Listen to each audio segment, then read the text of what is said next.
This is a call to order for the March 11th, 2024 City of Canal Winchester Planning and Zoning Meeting. Mr. Deeds, roll call, please. Mr. Ritchie? Here. Mr. Wildenthaler? Here. Mr. Donahue? Here. Ms. Gooden? Here. Ms. McDonald? Here. Mr. Deeds here. Mr. Paulsgrove? Here. Time in 7 o'clock p.m. Now I'll need approval of our minutes from January. There was no February meeting, so we'll need approval of January 2024 minutes. Mr. Chairman, I move we approve the minutes as presented. Second. Motion made by Mr. Wildenthaler, second by Mr. Paulsgrove. Any further discussion? Roll call. Mr. Ritchie? Abstain. Mr. Wildenthaler? Yes. Mr. Donahue? Yes. Ms. Gooden? Yes. Ms. McDonald? Yes. Mr. Deeds, yes. And Mr. Paulsgrove? Yes. Now it's time for public comment for items that are not related on our agenda this evening. So if anybody from the public wishes to speak on items not on the agenda. All right, if you will be speaking to us this evening, or any chance you'll be speaking to the commission, would you please stand and take an oath? Do you swear to be truthful in the testimony you give and tell the whole truth and nothing but the truth? If so, please say I do. Thank you. We'll now turn it over to staff for our first application. The first application on tonight's agenda is VA 24021. The address of the subject property is 625 West Waterloo Street. This is a request this evening for a variance to Chapter 1189.12 and 1189.07A1, both which restrict wall signage above the parapet of a building. The applicant's requesting to install rooftop HVA screening signage on each elevation. Just to refamiliarize the commission with the property, 6.7 acres on the south side of West Waterloo Street. This is the site that Ohio Health is planning to build their next 40,000 square foot medical office and emergency room campus. The building is 3 stories tall, features rooftop mechanicals with metal HVA screening around the perimeter. The overall height with the building, including the HVAC screening, is 54 feet 6 inches. Again, just for context of the property, to the east is the Waterloo Crossing Shopping Center. To the north is land that is actively for sale, zone general commercial, kind of wrapping that same context here to the east, and then to the south is a condominium complex. This little square red box you'll see following the slides here, this is the signage the applicant is requesting the relief from. The applicant notes that this 6.75 acre parcel will have 2 entrances on the site. They would like to request relief to have the rooftop mounted signage on the utility wall on all 4 elevations. The applicant notes that the architectural features of the building necessitate putting the logos on the utility screen wall for visibility. Finding visibility for patients that are accessing the site from Route 33 helps people find this property with its kind of emergency status in terms of its use. The applicant also notes that this site is 24/7 emergency, so the life critical is what they're kind of terming this signage is important to not only their use but also the patrons that need to visit this facility. Also noting that the signage is visible from approximately 2,500 feet away for someone that has 20/20 vision. Staff reviewed the criteria for approval here. Did find that special circumstances and conditions exist for the use of a 24/7 emergency center. This type of use warrants the additional wayfinding signage from Route 33. The applicant notes that this additional height of the signage gives visibility to approximately 2,500 feet away. Staff did some rough scaling here on ArcMap and found that if you're looking to the west, your biggest hurdle is the overpass, which is approximately 2,000 feet away. And then if you're looking to the east, your hurdle becomes the tree line, some of the existing development at 1,300 feet. So within the realm of kind of what you can see from Route 33 is up on the screen, the approximate of that, which is well within that 2,500 feet the applicant notes in their application. When looking at the literal interpretation of the zoning code, if it will deprive applicant of rights commonly enjoyed by other properties. Again, rooftop mounted signage is a prohibited sign type. The parapet screening on top of this building is more or less required to screen the rooftop mechanicals. Other alternative would be to make the parapet walls taller in lieu of having the HVA screening. This is just, Ohio Health will, I think, attest this evening, is part of their brand that they have the same type of screening wall that is, to them, a building treatment around the facility. The applicant, again, is utilizing the HVAC screening for the clear wayfinding during emergency events. This graphic here shows that the screening wall extends 8.5 feet taller than the parapet wall. Basically, it's providing the largest interrupted panel on the building for signage. If you look at the elevations below, broken up with elements of glass, you can't really see the push and pull dimensions very well, but there is some breakdown in the elevations. When looking at the variance request for the west, east, and south elevations, staff, however, does not agree that these signs require the relief or should be granted the relief for the variance. Looking at the east and west elevations here, you will be facing local traffic that is coming down either a 25 mile an hour or a 35 mile an hour roadway on West Waterloo Street. Signage to the south is strictly facing a condominium development, not any sort of public realm for wayfinding. Looking at the application put together here, if you look at the sign on the east elevation, try to orient yourself kind of backwards here. This is the sign on the east elevation, but if you look at the south, it's set back almost 27 feet away from the parapet wall. How effective is the sign if you can't see it? Basically from the viewpoints that the applicant has noted. And then looking at the sign on the west elevation here, that sits even further back at almost 45 feet away from the parapet wall. For those that recall, the applicant also plans on doing a future building addition. So, looking at kind of the context of how they have the parapet wall on the building, that signage doesn't seem very crucial to the building identity, given that the building wall also says Ohio Health on each of those elevations. If you kind of skip back to the primary elevation that's facing the public right-of-way in 33, this is the only branding for Ohio Health on the entire north facade. Looking at the criteria for approval, section D, again, this site is a 24-hour emergency room service. That signage is reflected on all four elevations, so the branding for Ohio Health, does not have any warrants beyond, the emergency signage the applicant is already providing. Granting this variance does not put the property at better economic use than what's presently permitted. The Ohio Health facility was granted back in either November or December of last year by this body, and that granting this variance does not permit a use that's otherwise not permitted. The signage identification does not grant the authority for Ohio Health to be on this property. So staff is recommending that VA 24 be approved for the sign to be located on the north elevation HVA screen wall only. The applicant does note that the location for signage would be visible from approximately 2,500 feet away and provides that life-critical signage from Route 33 to the emergency services offered.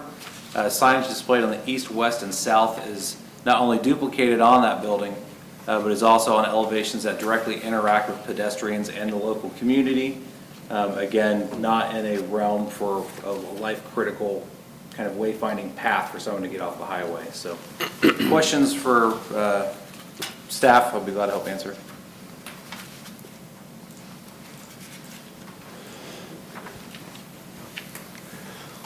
So the variance is to permit wall signs on the rooftop, The variance request is for, and that could be any side. could be, they're requesting for all four elevations. Staff is agreeing with the need for the north elevation only. Okay. Any other questions for staff? Is the applicant present? Anything you wish to add, sir?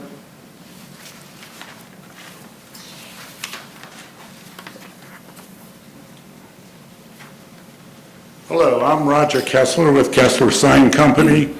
I have Aaron Hieronymus from the hospital, and I think he wants to say a few words about what he's been doing for the past several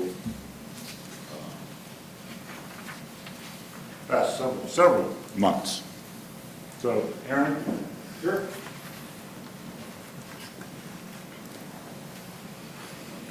Yeah. Good evening, everybody. So just to add a bit of context on the ask. So Andrew's correct. Our official ask is the screen wall logo on all four sides.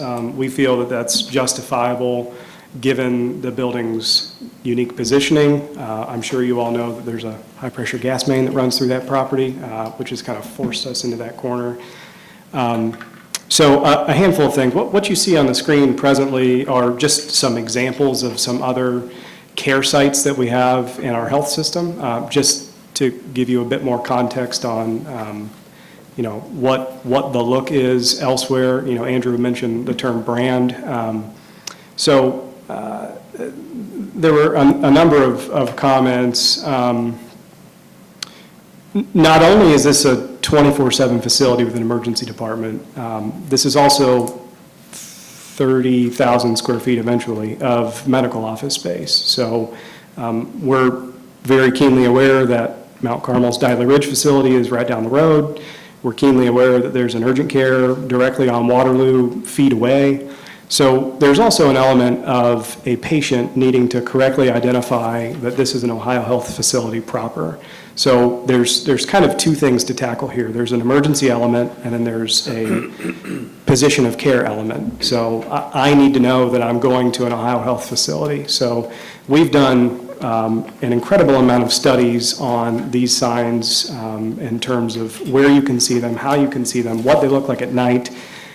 We've even met with the community to the south to, present to them, educate on what the project is, what the services in the building are.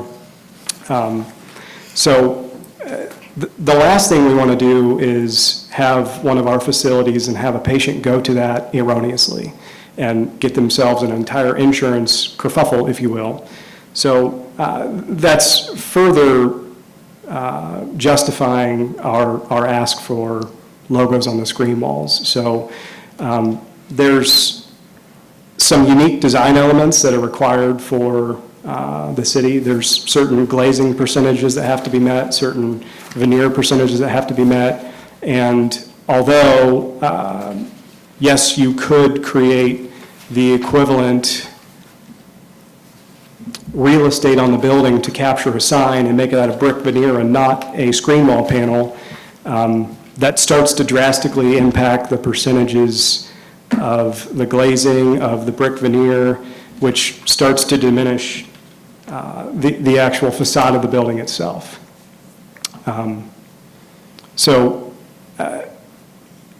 Relative to, I want to address the signs to the south. As I said, we've done a lot of intelligence behind these signs.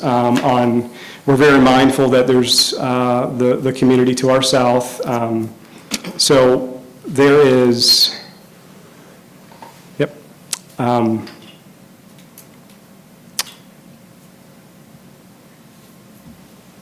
we did a lighting study that tried to tell the story of what are you going to see in a resident's window when these signs are burning at night. And the answer came to our facility, including parking lot lights, is 19 times less bright than Walmart, who's right next door. So and I've got some physical handouts if anybody wants to see them to kind of articulate that in graphic form. But it really shows that the signs are not really that invasive. And there are areas areas within that development where you can see the south elevation screen wall sign. In addition, we did some studies. We took a boom truck out in the middle of the field and we put it up at the height where a sign would be visible. And we did Jim did 1 million drive-bys and took 3 million pictures on what you could see and where. And what that study told us is there's value in identifying the building, both from a distance wayfinding perspective, both from a other healthcare facilities and proximity perspective, and both from, as well from a need for emergency services. Yes, there is the word Ohio Health on the brick veneer, as you can see. I think that's the east elevation to the right. But from a distance, you can't tell that it says Ohio Health, especially at a speed that you might be traveling on 33. I'm sure you're all keenly aware of the congestion down in the Waterloo Street area. There's lots of development there. There's lots of traffic there. You merge from a 2-lane to a single lane. So a lot of things happen at once. You're going around a curve. So those are all some justification elements on why we feel that this package is right-sized for the unique needs of this facility. And I'd be happy to answer any questions. Any questions for the applicant? I have a question. I think that given the analysis that staff presented here today, saying that they could justify the height or the signage on the north elevation, but not the other three, what is your response to that? We're appreciative that there's willingness for that. We feel very strongly that visibility from the east and west elevations is crucial for this facility. And you know, I'll point out the west, for example. So as you're heading eastbound on Waterloo, you pass, I don't know the name of it, you pass an urgent care.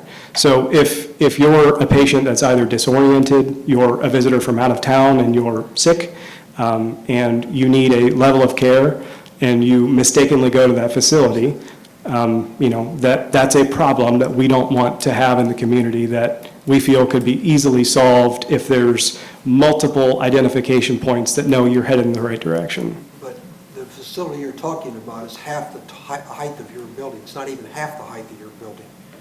Your sign's going to be a good building and a half, or building above that sign. Anybody coming down Waterloo Street heading east is going to see the top of your building, whether they see a sign or not. And we want them to see Ohio Health. When they see that, you're correct. When you're traveling, especially going around a corner, watching out for traffic, merging into a single lane, what patrons typically do is look up. And that further justifies the need for signage on the screen wall. Yeah, hi everyone. Steve Davies, also with Ohio Health. I had the pleasure of working with Aaron on this project as the accountable executive. Appreciate your time this evening. Good questions. I will say that we realize that we're asking for something out of the ordinary here, as a variance is. We've really looked deeply into this, and I think that at the end of the day, if we walked away with some concession to the overall ask, I think we would still consider that a win. I will say that we appreciate the recognition of the north side wall. Clearly, that is biggest line of sight from 33. If we were to bend on this, we recognize the south side wall pointing towards the parking lot has a lot less value, but the east and west sides we find still critically important to our brand and to visibility overall. I will say, despite our opportunity to develop to that side of the building, whatever side that is, which side is that, where we could possibly develop future, we have nothing planned at this time. So having the screen wall on kind of around that, encompassing that whole corner and side, I think gives us the visibility we need from every direction. And I think to Aaron's point, sets us aside both from a competitive standpoint, but also from an overall patient perspective, especially when someone's seeking emergency care or other services. Line of sight, seeing our logo, seeing our name, this is the best way that we can accomplish that on the screen wall, as the signage on the buildings will be a lot smaller. So I stand here saying that we are willing to concede on some of our ask, but we feel very strongly on the north, the east, and the west side. Thank you. And I might add, particularly on the west side, if you're on Jinder Road, south of Waterloo, and you're at Brewdog or one of those facilities or some of the restaurants and shopping centers around, and you look for that building and you don't see Ohio Health on the west side, you won't know it's there. You won't know what that building is. And particularly, there's a lot of people that go to Brewdog are not from this area. They're from out of town. And it's been known that there's been some accidents there, and they're looking for an opportunity to get their health care taken care of immediately. And if they can't find it, that's a real problem. So I'm telling you, that is critical, life critical for people that are looking for emergency facilities. And also people that are looking for certain doctor's offices. They're going to say, we're in the Canal Winchester Medical Center, Ohio Health. And if you're not familiar with the area, you're going to have a problem. And particularly if you're more mature like myself. I won't say old, but I'll say mature. Be careful. So that is critical. I used to have 20/20 vision. It's less than that now, substantially. So that is why we really need this. It's not for us. It's for the patients and the people that need the services. Mentioned the tie between emergency and Ohio Health as being both of those signs. When you go to that location, you know the story that we've always told about your insurance covering. Oh, yeah. And the other thing is insurance. And I know this because it cost me $1,000. Because my wife went to the wrong place, didn't go to Ohio Health because she thought it was Ohio Health, and it happened to be some other company. So, and the insurance didn't cover it because when the PPO or whatever you call this, didn't cover it, and so it cost me $1,000, and it was something that was pretty minor. But yeah, if your insurance doesn't cover it, whoo-wee. So as we make our appeal, I know you guys probably have really good questions. So we're definitely in this to be good partners and collaborators. So I hope you sense that we are trying to find a way to find a common ground with you all. I will say that we recently discovered some changes that we now have to make. We have that really special gas line going underneath our property, and the gas company has come back and required us to basically redesign the entire layout because of how our drive would have been and how our sidewalks would have been. So I know our senior leadership is looking at it going, wow, this property is becoming more and more challenging. So we're looking for a win as we build this. So if you could keep that in mind as you guys are debating and questioning. And we'll take more questions if you have. I have a question. If I'm looking at the charts, they're the pictures we were given. The Ohio Health and your logo that is on the building, on the brick veneer, is approximately half the size of what you're proposing on the parapet wall, is that correct? It's less than that even. It's About a third of the size of the logo on the screen one. Well, I'm looking at, unless I'm misreading it, 7 foot versus 36 inches? That's right, well, okay, so it's a little less than half. Okay. 40%. Any other questions for the applicant on this particular application? So looking at both of these where they have two Ohio Health on each side, is there value to have it two on each side? I'm trying to understand it. I mean, will people even recognize the little print when they see the big print? The larger sign, right? I mean, honestly, I didn't even realize until I flipped through it a second time that the Ohio Health sign was even on the side of the building. It's for distance wayfinding. Everything on the roof is distance wayfinding. Everything on the walls below are for local traffic that can see it when they approach the building. Yeah. That's the whole goal behind the rooftop photos. And- We've done that at other If you can't tell, that's our sign guy right there, that's Jim. And Mr. Deeds, I do believe the next application, Mr. Moore, is to address the wall signs, is that correct? The next application is tied to this one in that they're asking for a variance to increase the maximum amount of wall signage based off of the HVAC screen wall signage that's being proposed. Because most buildings we allow 2, right, sometimes 3, and here we're sitting at 8, so.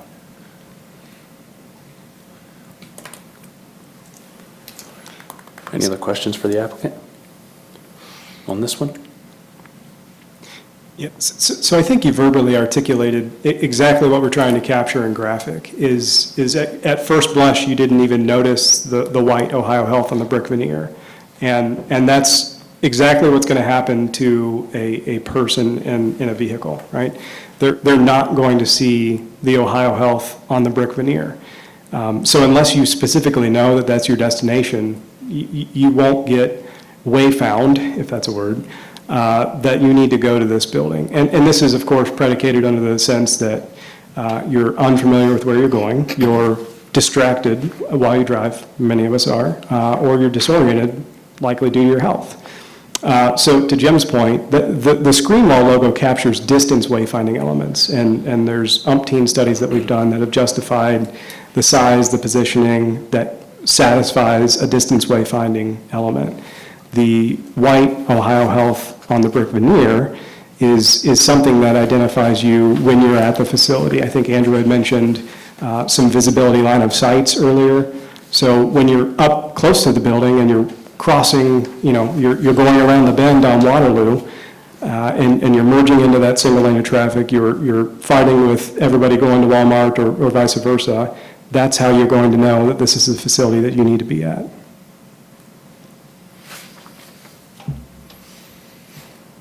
Thank you. Thank you.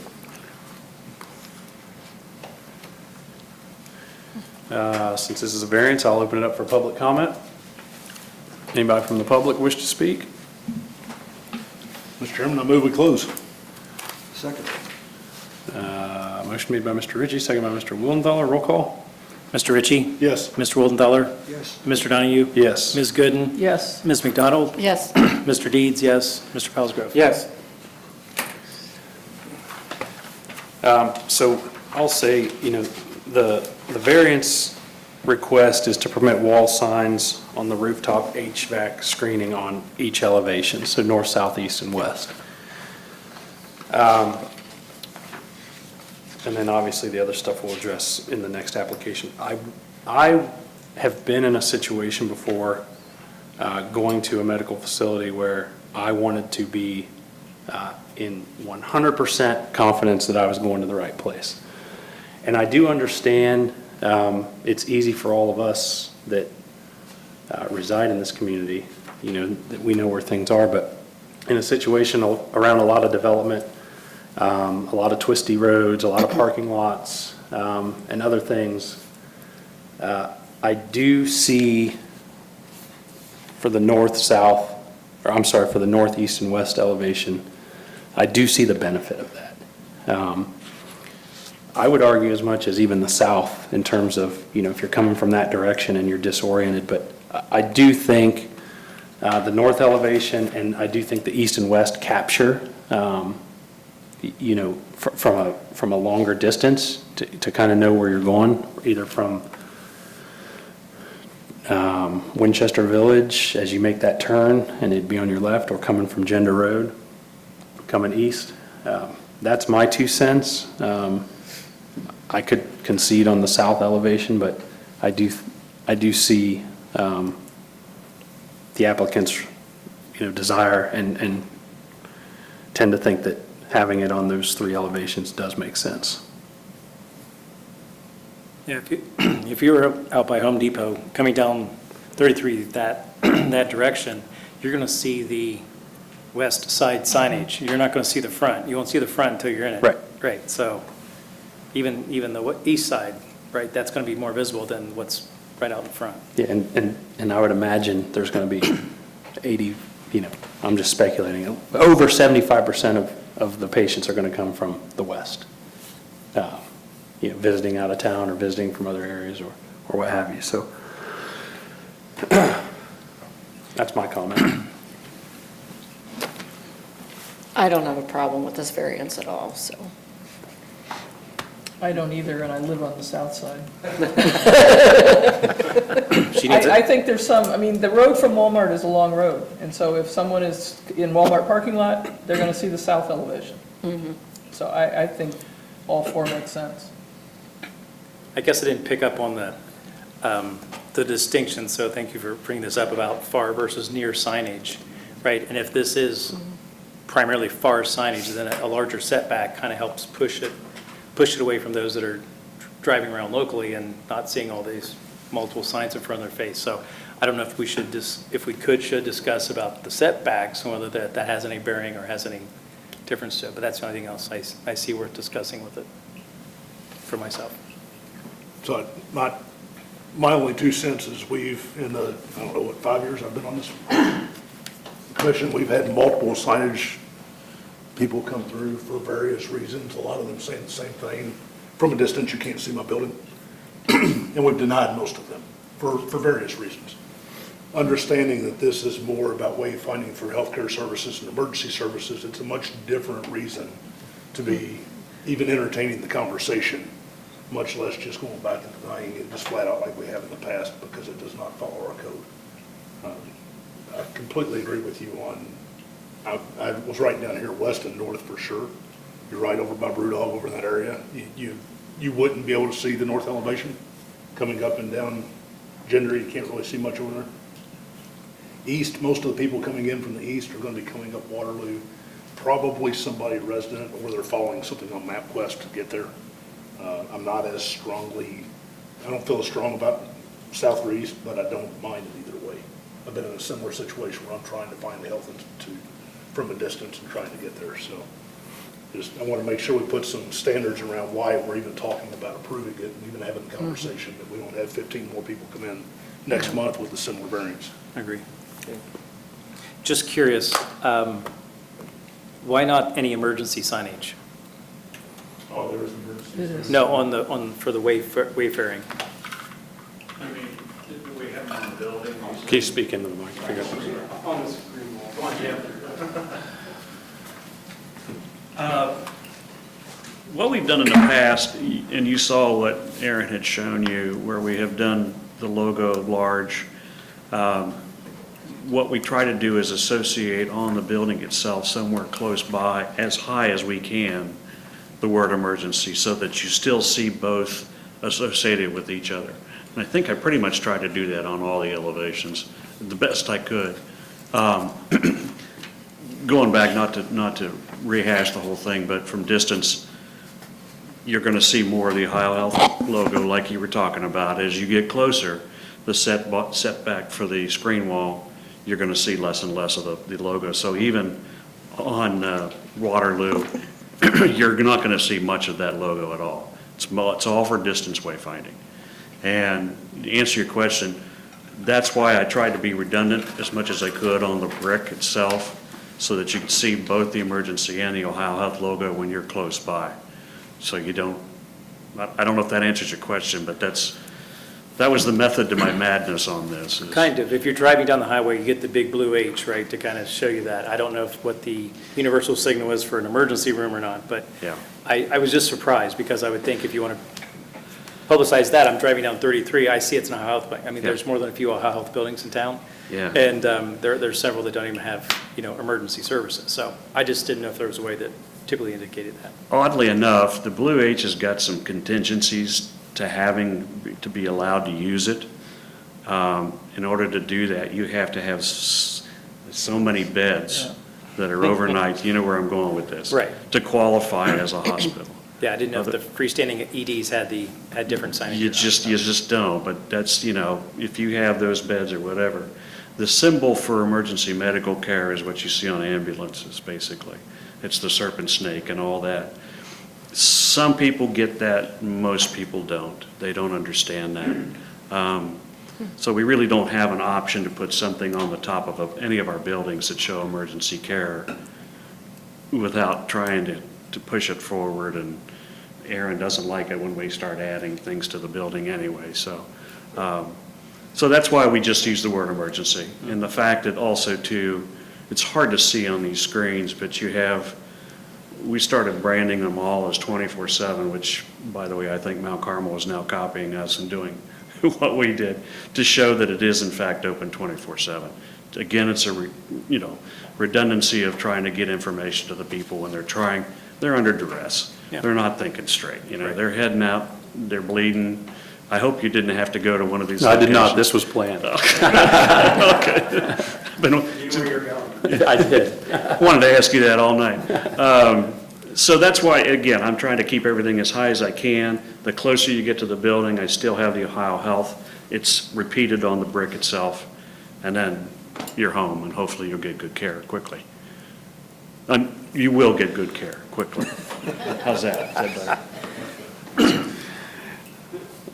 All right, and we'll get into the wall signage in the next application, so. Sure thing. All right. Any other discussion or a motion? Mr. Chair, I'd like to make a motion to approve variance VA-24-001.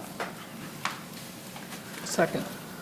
Would that be with the application, or with the variance request submitted by the applicant, or with staff's recommendation?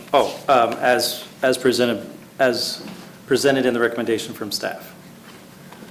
Oh, that only Wait a wants minute. one. So that's only one Oh, that's only side. one. No, I'm sorry. For all 4 elevations, as represented by the applicant. Okay, so the motion on the floor is that we approve variance to permit wall signs on the rooftop HVAC screenings on each elevation. Yes. Variance to chapter 1189.12D, 1189.07A, section 1. Is that correct, Mr. Deeds? Correct. And that was second by Ms. Gooden? And that was my understanding on the second, was it was all 4. Okay. So motion made by Mr. Deeds, second by Ms. Gooden. Roll call. Mr. Ritchie. Yes. Mr. Willenthaler. Yes. Mr. Donahue. Yes. Ms. Gooden. Yes. Ms. McDonald. Yes. Mr. Deeds. Yes. Mr. Paulsgrove. Yes. Okay, so variance 24001 is approved. The next application, variance to 1189.07A3 to exceed the maximum wall signage size on all 4 elevations. Going over the applicant's request here, the applicant is requesting, again, for these utility screen walls to have signage on them that puts them over the permitted signage on each elevation. The applicant, again, notes that the utility screen walls provide that distance wayfinding for the community, for emergency services, as well as other healthcare services that are more routine. Again, noting that it's a 24/7 emergency campus, that life-critical signage is important for patients under a state of duress, and that granting this variance will create a public safety, convenience, comfort, and for the people using the property and the facility. So going through each elevation here, discuss the signage. The area in the red boxes is the sign that we previously discussed, but it'll talk about how this is putting the total of each elevation over what's permitted.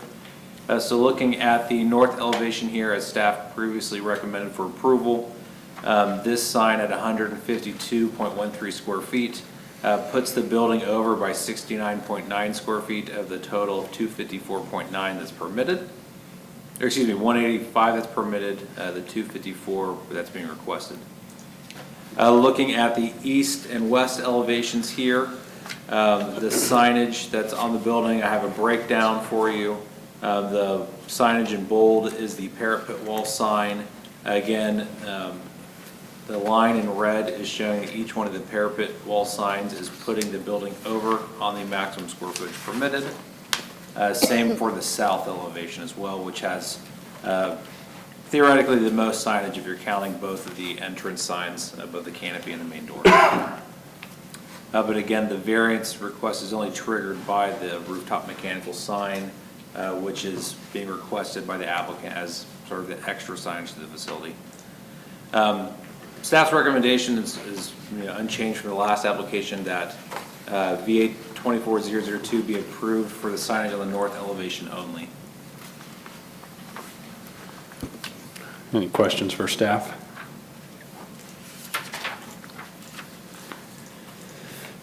Anything the applicant wishes to add? Well, you can see that what throws all these sides of the building off is the rooftop or the parapet wall signage. On the east elevation, we have an ambulance only on it, and that's just, we only want ambulances going into that, those doors and that driveway. So that's more of a telling the general public, please stay out, and your entrance is around on the south side.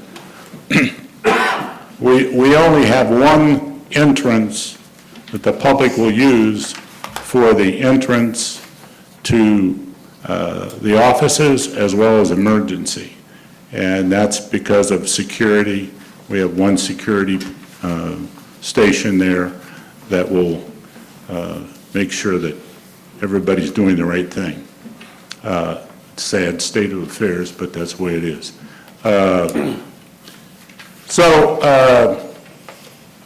Addressing the square footage on all four sides, that's basically, the overages have a lot to do with the wall signs on the curtain wall.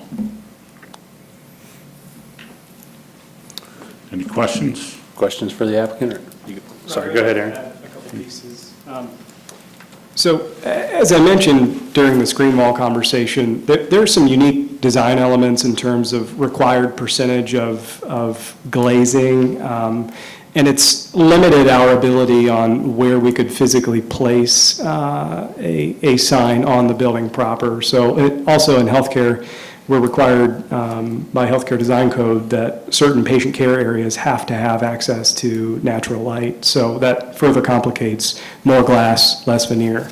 So we have attempted to make some adjustments to the size of the signs in order to contribute to the overall overage and make it less of an overage, if not a net neutral. That rendered unsuccessful in that it made the signs so small it's not worth having them there. And also, I do want to call out the label and the identification for Canal Winchester Health Center. So as we all know, there's the ability to build a second facility on this property. So we, although we don't have immediate plans for that currently, we certainly know there's the potential. So there's value in branding this building specifically as the health center for whatever building may come in the future to alleviate patient confusion, so they know that they're going to either the emergency department or their specialty service for their medical care provider inside the health center proper. So that's another contributor to the overage. There's value in that branding, so there's not patient confusion as they enter inside of that building. Any questions for the applicant?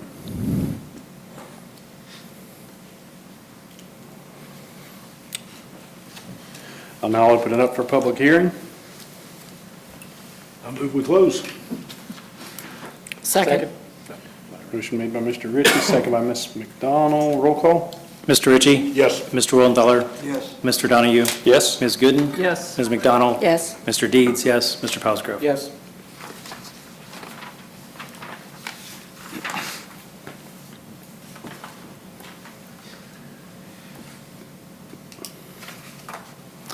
Need a motion. Mr. Chairman, I move we approve variance VA-24-002 as presented. Second.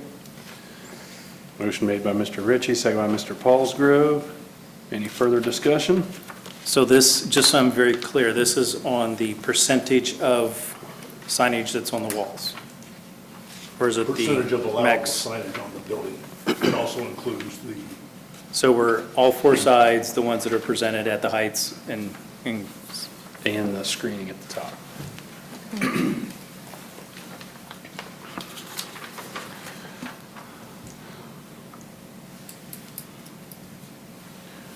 So, again, the motion on the floor is, Mr. Ritchie, could you please repeat the motion? I move we approve VA-24-002 to exceed max wall sign on all four sides of the elevations. Okay, and that was seconded by Mr. Paulsgrove? Okay. Any further discussion? Okay, roll call. Mr. Ritchie, or Mr. Deeds? Mr. Ritchie? Yes. Mr. Willenthaler?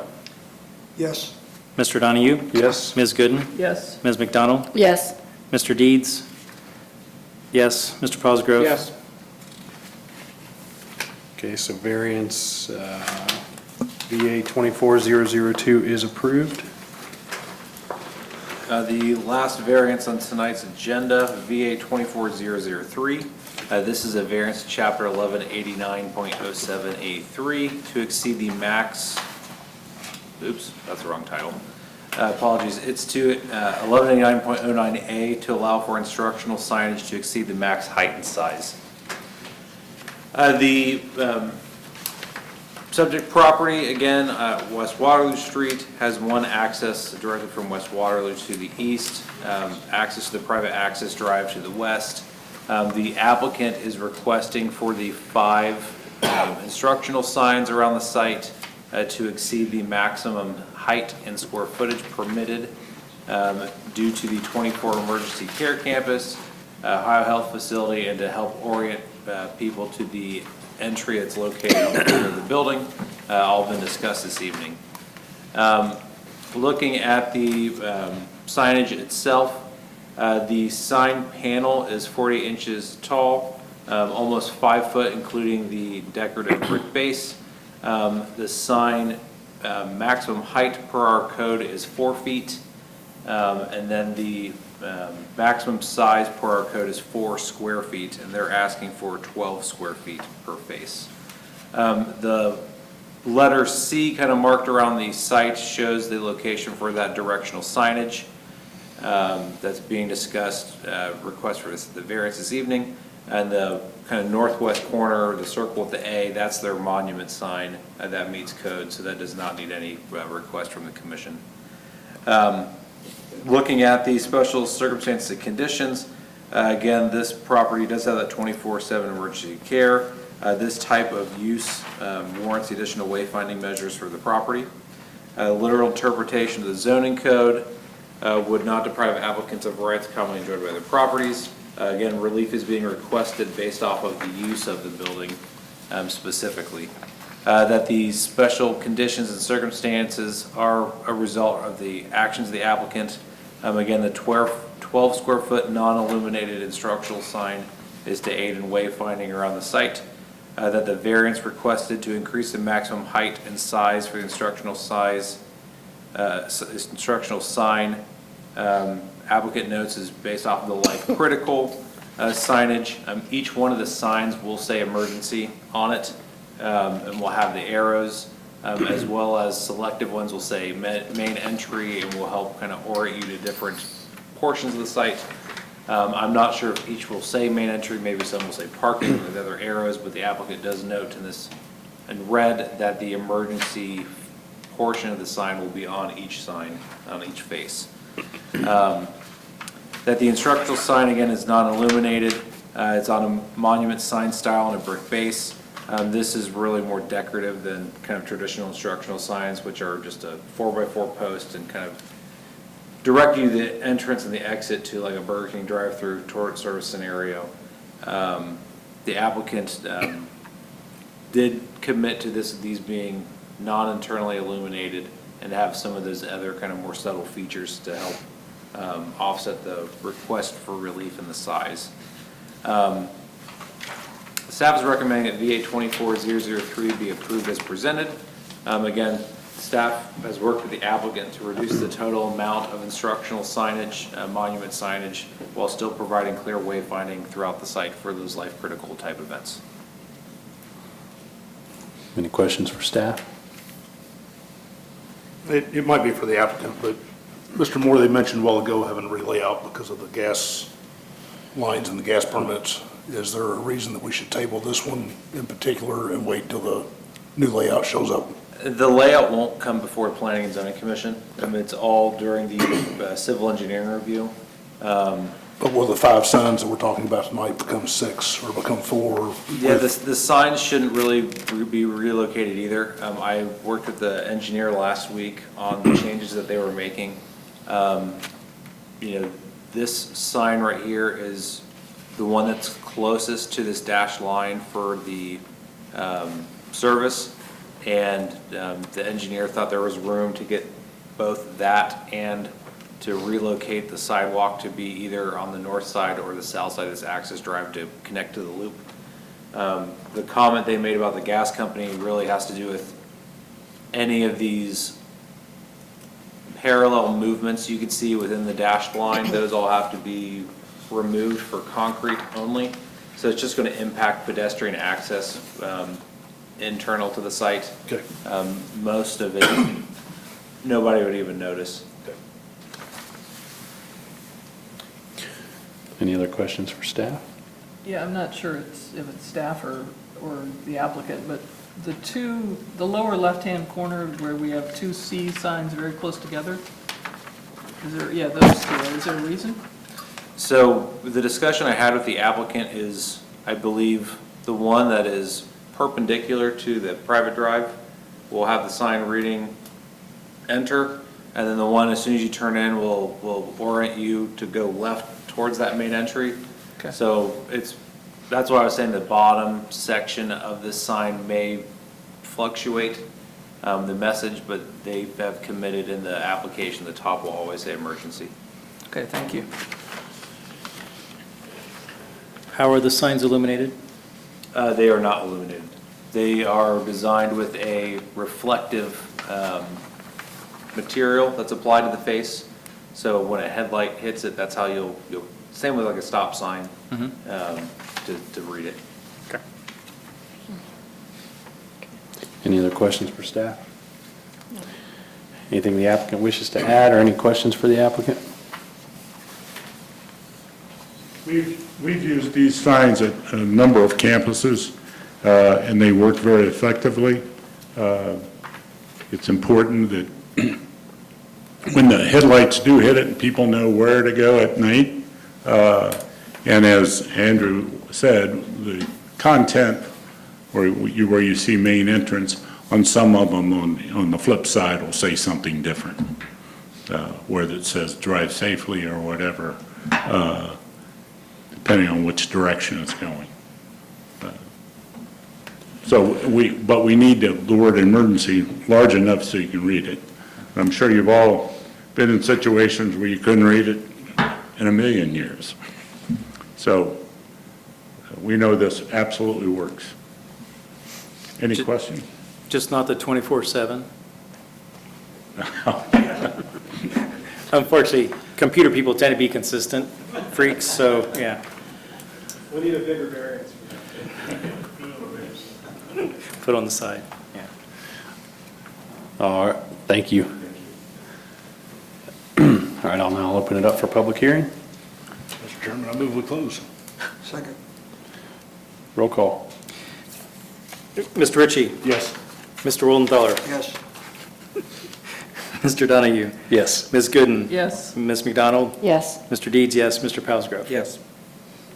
Lost my cheat sheet. Mr. Chairman, I move that we accept staff's recommendation and approve variance 24-003. Second. Motion made by Ms. Gooden, second by Mr. Willenthaler. Any further discussion? Roll call. Mr. Ritchie? I do want to just restate the same thing we did for variance 24-001.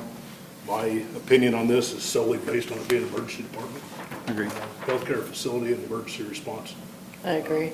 So, yes. Mr. Willenthaler? Yes. Mr. Donahue? Yes? Ms. Gooden? Yes. Ms. McDonald? Yes. Mr. Deeds, yes. Mr. Cosgrove? Yes. Variance 24-003 is approved. Thank you so much, and I want to say something about Andrew. He has been a pleasure to work with, and I work with hundreds of people in his position. He's one of the top ones. You guys are very lucky. Thank you, guys. Appreciate you. Yeah, a quick thanks to all of you. We appreciate your time this evening. This is a win we were looking for, so thank you.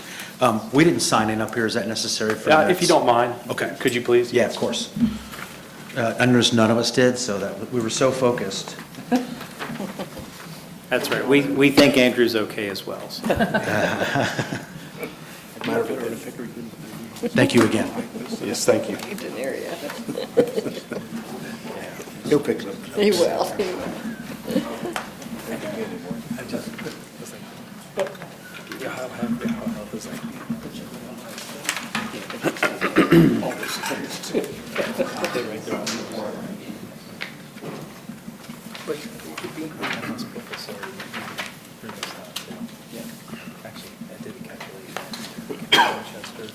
Thank you all very much. Thank you.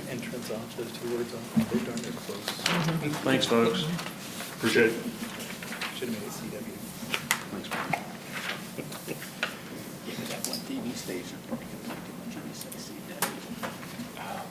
I'll follow up with you on permit submittals. What's that? I'll follow up with you on permit submittals. That would be awesome. Thank you, sir. The last application on tonight's agenda, conditional use 24001. The address of the subject property is 6035 Gender Road. This is the Home Depot store there in the Winchester Square Shopping Center. The request this evening is a conditional use to the general commercial zoning district to permit storage and display of goods along the western elevation. The subject property consists of 11.4 acres in the Winchester Square Shopping Center. Properties that surround it to the east-south are also in the Winchester Square Shopping Center with a similar zoning. Property to the west is a, I guess, more recently developed large industrial building that is zone limited manufacturing.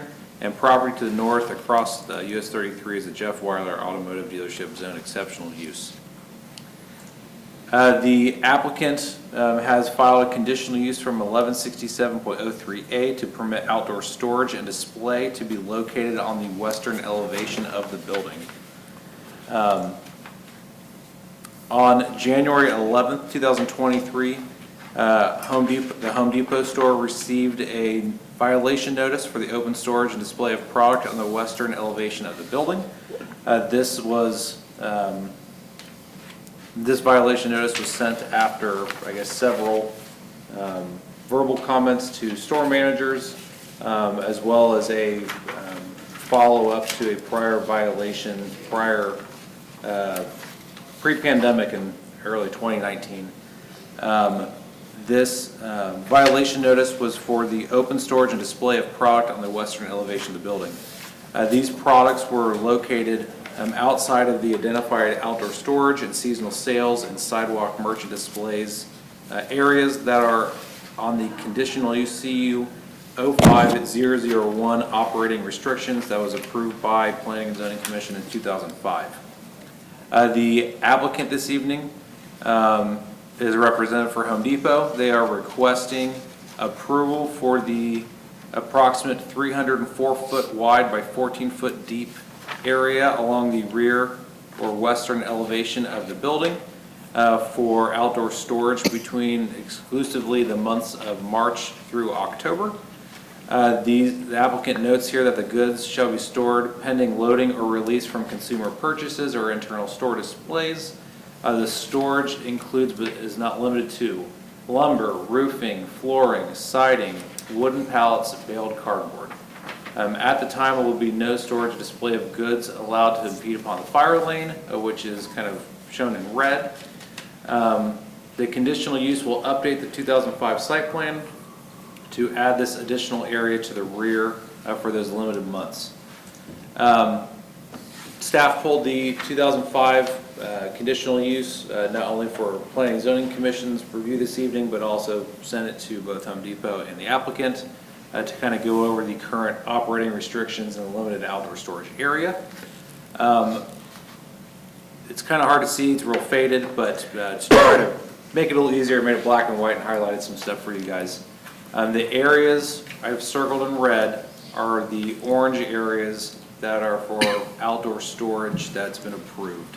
That is different than the sidewalk merchant display on the front of the building and seasonal sales or outdoor garden center. These areas have been specifically identified for storage of lumber, concrete, other types of product that's similar to what the applicant's requesting to be stored along the western elevation. Again, this is almost the entirety of the western elevation is being shown to be have the outdoor storage. When looking at that western elevation as well, it does encompass an area of the lumber pad. The lumber pad was conceived as the area where delivery drop-offs occur, to where that lumber is temporarily stored until a store employee can load it inside of the building. That's not what the applicant's requesting for this evening, is for that temporary storage. It is for something longer than 72 hours to get it loaded in the building. Speaking with the applicant and other representatives and other managers throughout the years, like I said, this has been going on since about 2019. This request is due to they don't have enough physical room in the store to hold product, because they are selling the product on the shelves faster than they can restock it. So they basically order extra, that way they have the ability to keep up with demand, was what the request boils down to from my understanding. So I want to show you guys some photographs here of kind of what this looks like.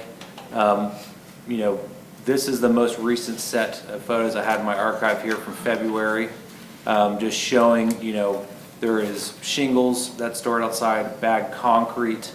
There is a, you know, set of stairs to get to the top shelf, you know, within the facility. You can actually see here a truck is actively unloading at the facility at the time this photo is taken. Kind of, you know, backing up to 2023, these next series are going to have aerials that are with them to show kind of the progression and how the storage is consistent and ongoing. You can see here, you have a general contractor that's parked out back that is either receiving product or placing an order. There is pipe, there is concrete, bagged sand, all different types of lumber, roofing material, as well as trash, baled cardboard that is along the rear of the building. That can be seen consistent in this photograph as well. Again, this is in 2023. This is after, these images were after the violation was received by Home Depot. Continue moving back, 2022. Again, similar situation, the product that is stored actively being unloaded, loaded into the facility. You can kind of see some of the heights of the product that's being stored at the rear of the building, as well as the aerial photograph that kind of supports this information here. Again, a lot of the trash and refuse that is designed to be in an extreme enclosure by our code anyway for it being trash, is just kind of stuck at the back of the building. One of the things these areas also point out is that Home Depot does have an external storage yard. This section closest to the area that's currently being stored is actually the will call area. What staff believes is when a product is ready to be picked up by a customer, and they need to load it into, you know, especially flatbed or some kind of equipment, that's where it's intended to be stored. The area behind that is for building materials, where product to be sold is to be stored, that's located outside. So again, this is a request for excess product.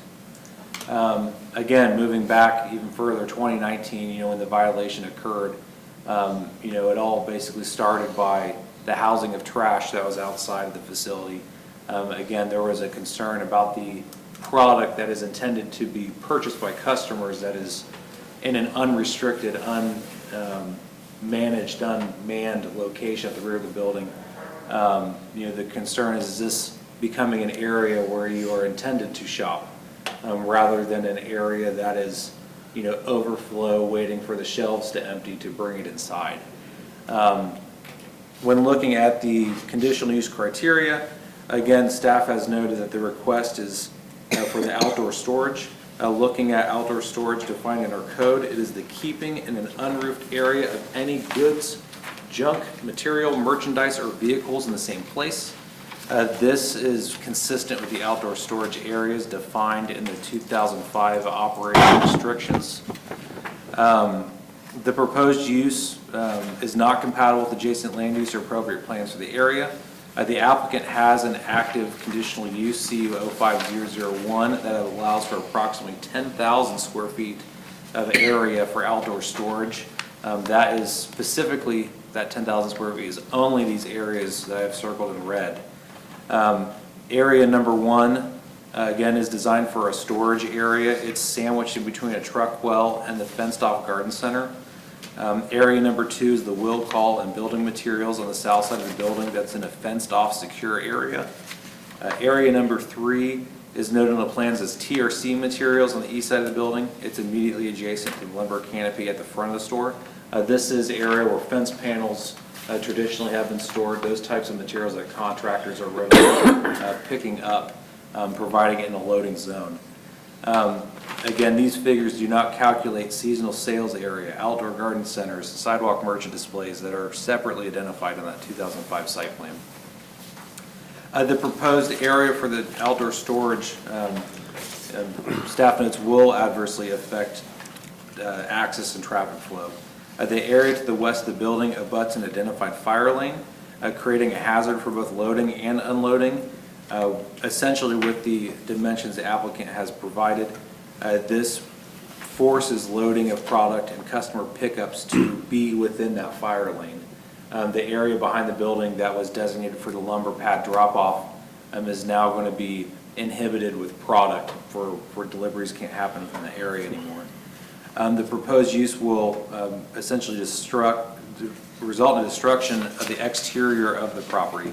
The proposed use, the plans permit a wide variety of consumer product intended to be displayed for sale inside, and additionally, the store of trash and other waste materials located outdoors in an unscreened and unimproved condition. Simply put, the applicant's requesting to store items in an unregulated manner across the entire rear elevation of the building due to not having room for them in the inside of the building. The proposed outdoor storage located on the western elevation adversely affects the public safety, again forcing delivery vehicles and other equipment to be located within the fire lane for active loading and unloading. Again, you can see that within the photographs. The proposed outdoor storage will adversely affect the public health convenience by storing building materials along the western elevation. This request promotes an unimproved and uncontrolled area for product storage that's visible by both adjacent properties and the general public traversing the site. This site plan does provide 360 access around the building, not just restricted access for deliveries only, but the general public has access to these routes. The proposed outdoor storage will adversely affect the prosperity and general welfare of the community by permitting an unscreened and uncontrolled outdoor storage along the western elevation. The applicant notes that this area is for product overflow. However, they have not indicated how it's operationally necessary. And the applicant notes that the additional outdoor storage is intended to be used for trash and other refuse storage, such as pallets and baled cardboard. Both these items require appropriate screening, which is not being provided. So staff is recommending that the request for the additional open display for outdoor storage be denied. The applicant notes that the increased sales for the store and the market demand for additional goods has resulted in the storage for these goods outside of the building. Alternative means need to be further explored, such as altering product delivery methods, so that way excess product does not arrive till there's room on the shelves. Evaluating possibly a building addition if they do need that additional product to meet current demand based off market. or even exploring an additional outdoor screen storage yard that's properly secured, managed, that way product is just not sitting at the rear of the building. So, in addition to that, the waste storage that's being requested this evening is not something that the conditional use request should be used for. That's where we require screening for trash and waste enclosures. So that is also something that staff does not feel is being requested appropriately. Questions from the commission? Mr. Moore, up until this time, has there been any communication with Home Depot or the representative of the owner prior to 2024? Yes. Did I miss? I first sent notice to Home Depot in 2019. That notice was quickly put on hold with the pandemic, and I think like everyone in the world, we were afraid that everything was going to close, nothing was going to survive, even Home Depot, so we were trying to be as business friendly to everybody. During that time frame, we did not do any code enforcement, either active or complaint driven. We had relief where signage was able to be put up, people at corners, twirling signs happened. It was a very unique time, as probably everybody can vaguely remember at this point. But during that time, this was no longer being enforced or being followed up on. Following this, that time frame, about 2022, 2023, the request to follow up happened again, talking with different representatives, either store managers or Home Depot had active projects they wanted to do, bringing up the current violation. And then in 2023, in January, a new notice was sent out that was accompanied actually with a notice to clean up trash around the site. The trash notice got picked up immediately by Home Depot corporate. They had someone from their Georgia office communicate with me, had the trash cleaned up within a timely manner. That follow-up was to work with the store manager to get product out of the rear elevation of the building, as that prior representative noted that the 2005 approval did not indicate that was an outdoor storage area. We discussed specifically what the lumber pad was, what was considered loading and unloading in terms of reasonable. That evolved into non-compliance. Basically, nothing was continued by the Home Depot. So we have them currently in our mayor's court system, where they are, I guess, have pending violations against them. That's why our assistant law director is here this evening. The direction that Home Depot wanted was to try to find another way to relieve the current mayor's court kind of prosecution process. And that was to request a conditional use to allow for this to continue, to drop the current violation notice against them. Has staff done, thank you, has staff done other, and I know this is about Home Depot, but has staff done any other research on some of the other larger box stores within the city limits in terms of what's proper and not proper in terms of outdoor storage and trash screenings? Yes, so in 2019, the violation that was sent to Home Depot was also sent to Kroger's, adjacent neighbor. They had a violation notice for having, they have plastic crates instead of wooden kind of crates. And then egg crates were packaged outside. Some of their seasonal items were located out back. The Kroger store got that taken care of within, I think, a 60-day time frame. That facility does not have any outdoor storage allocated to it like Home Depot does. On a more similar scale, Walmart has outdoor storage areas that they have had violation notices for storing seasonal garden equipment outside of it. That violation notice that was issued in January of '23 was actually just wrapped up in November of '23. That included non-approved dumpster locations, some dilapidation to storage yard gates that they had. So Walmart has complied, and then Myers, to my knowledge, has never had a violation about outdoor storage. They have a truck well at the back of their building, but I've never had any issues with their garden center. So to answer your question in a long way, yes, we've had other issues, but all of them have been addressed except for this one. Thank you. The dashed line represents the property line for the property, Home Depot? Correct. Is the space on the other side of the fire lane usable? Correct, it is, yes. With prior discussion with other representation for Home Depot, staff had asked for an outdoor storage yard to be constructed, something that's securable, screened. In that location, it basically came down to that they didn't want to do anything of that nature. Similar kind of conversations with building additions, looking at, more appropriate ways of housing product that the demand is necessary from their own account. Again, this is, I think, the easiest path to move forward with. Again, what's triggering this here this evening between you guys, before you guys, is the mayor's court violation that is currently being pushed till after this meeting this evening.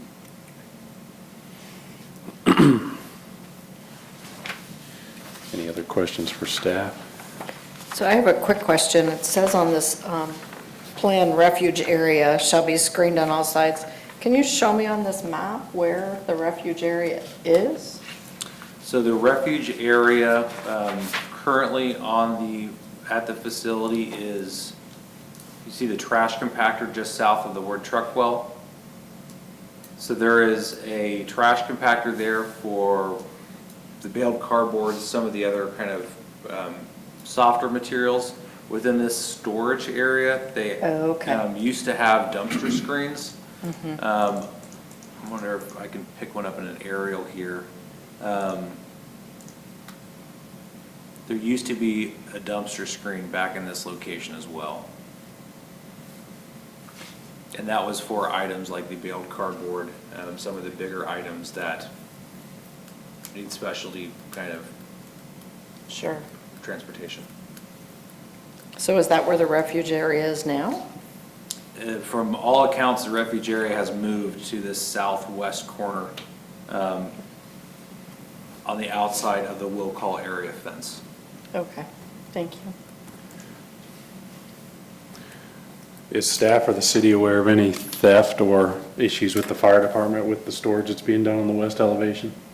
So initially, staff had asked the fire department to lend a hand, so to speak, in terms of the violation notice getting to the appropriate party at Home Depot. The fire department recognized that there is a passable area that was behind the building. One of the things the applicant does note in their application is that this fire lane is striped. It's actually not striped, so I'm not sure how the defined limits of that are behind this facility. However, signed along the entire building says no stopping or parking at any time. Again, that's, something I think would be fire code related, but the fire department has not had any violation notices filed against the store itself. Okay. Any other questions for staff? No. Is the applicant? Please, sir, just sign in and.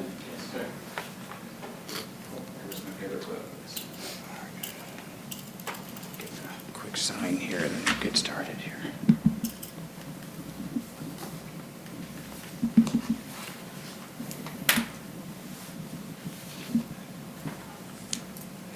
Hi, my name is Jonathan LaCrosse. I'm with Porter Wright Morrison Arthur, representative of Home Depot. I'd like to start by saying thank you to Mr. Moore for his patience and cooperation through this process. To kind of take us back a little in time, when the violation was first given to Home Depot, we came on this around 2023 and started when the first violation came through from the pieces we were able to put together through the story.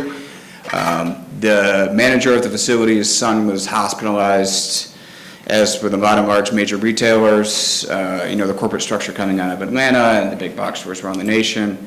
Some things fell through the cracks, and we have been diligently trying to make them right ever since. I've been on this issue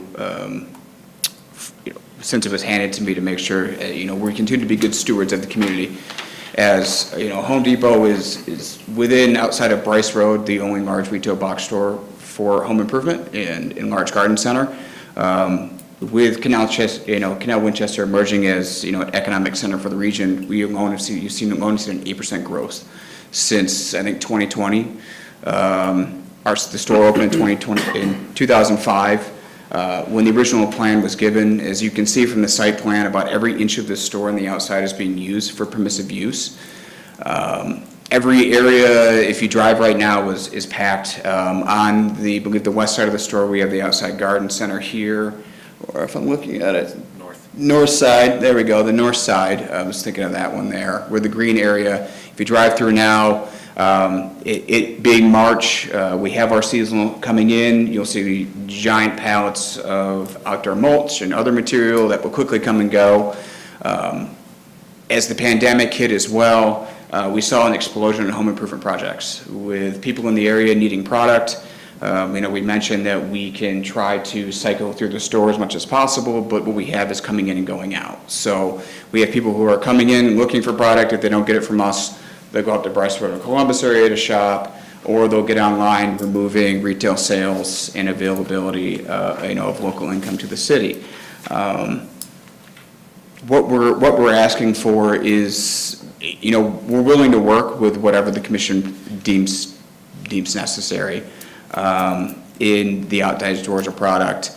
The baled cardboard that we had, that area, again, with the explosion of product that we have going in and out, it's kind of overflowing. We're looking for options. If you go down towards the outside of the fire lane on that back part, it starts abutting towards I think it's the DHL property. Andrew, I apologize for. To the west, yes. To the west, yes. So for us to build something there, we originally had some issue with the aesthetic, with the outside aesthetic with that DHL manager had said something, so us putting something there, there's really not much room for us to go. So this is kind of a quick solution to the fix through the seasonal months of March and October, when you as customers are going and you need product and it's coming in and out. This is the time where we really sell a lot of our items. Our other areas are filled up. A lot of this isn't appropriate for the front of the store. That's where you'll see your gas grills, your lawnmowers, and we originally worked with Andrew on some seasonal rentals as well, and we had to find space within the store there. But if we pack too much in, we talked about the fire department. That creates fire hazards for customers. It creates issues with the aisles. So unfortunately, we kind of had to pick and choose. The space that we have was there. So we're trying to make it as safe as possible to still be able to use the fire lane, but be able to interchange product as it comes and goes. A lot of that you saw was, roofing, excess lumber, siding, things that are going out very quickly during these seasonal months. So that's, that's a large majority of our ask. Let's see if I wanted to hit anything more. And again, like I said, this originally was in 2005, and we've been very appreciative that there has been some amicable moving here. However, I think, the expectations of the public on the availability of products, the explosion in housing in Canal and the surrounding areas, I think 80% of Canal Winchester residents are homeowners.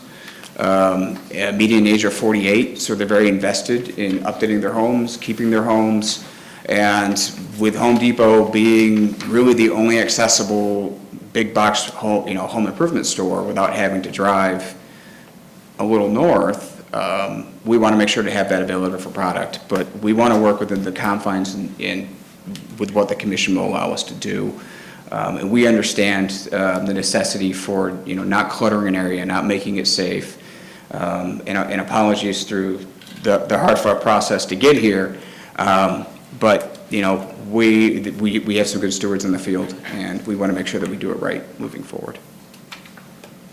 I just want to note too, just kind of on our expansion of availability of product, the Canal Winchester Industry and Commerce Corporation did a 2020 study on where the retail area, especially centered around the city, needs to expand.